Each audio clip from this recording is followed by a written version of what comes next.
کہ یہ امر مجھے غمناک کیے دیتا ہے کہ تم اسے لے جاؤ، یعنی وہ مجھ سے جدا ہو جائے،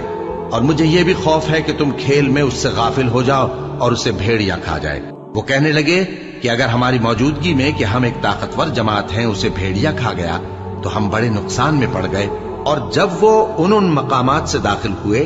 جہاں جہاں سے داخل ہونے کے لیے ان کے والد نے ان سے کہا تھا، تو وہ تدبیر اللہ کے حکم کو ذرا بھی ٹال نہیں سکتی تھی۔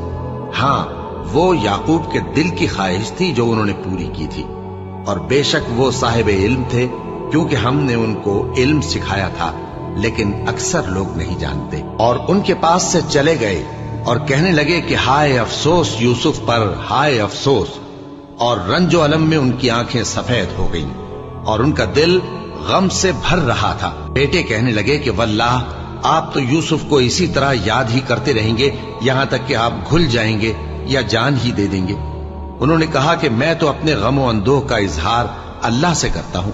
اور اللہ کی طرف سے وہ باتیں جانتا ہوں جو تم نہیں جانتے۔ اس نے کہا کہ پروردگار، جیسا تو نے مجھے بھٹکا دیا ہے، میں بھی زمین میں لوگوں کے لیے گناہوں کو آراستہ کر کے دکھاؤں گا اور سب کو بہکاؤں گا۔ ہاں، ان میں جو تیرے خاص بندے ہیں ان پر میرا قابو چلنا مشکل ہے۔ فرمایا کہ مجھ تک پہنچنے کا یہی سیدھا رستہ ہے، جو میرے خاص بندے ہیں ان پر تجھے کچھ قدرت نہیں کہ ان کو گناہ میں ڈال سکے۔ ہاں، بد راہوں میں سے جو تیرے پیچھے چل پڑے،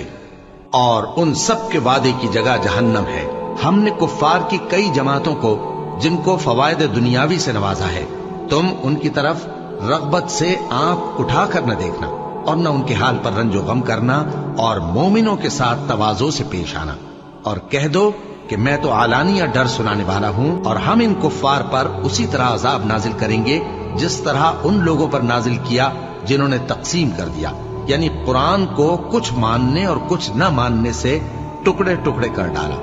سو تمہارے پروردگار کی قسم، ہم ان سے ضرور پرسش کریں گے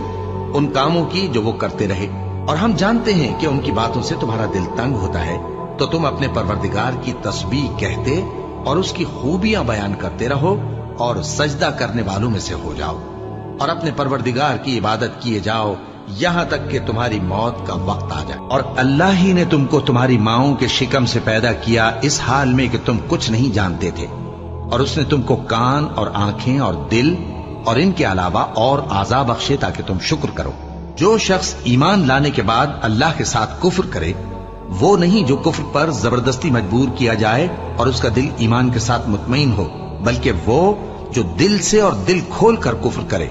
تو ایسوں پر اللہ کا غضب ہے۔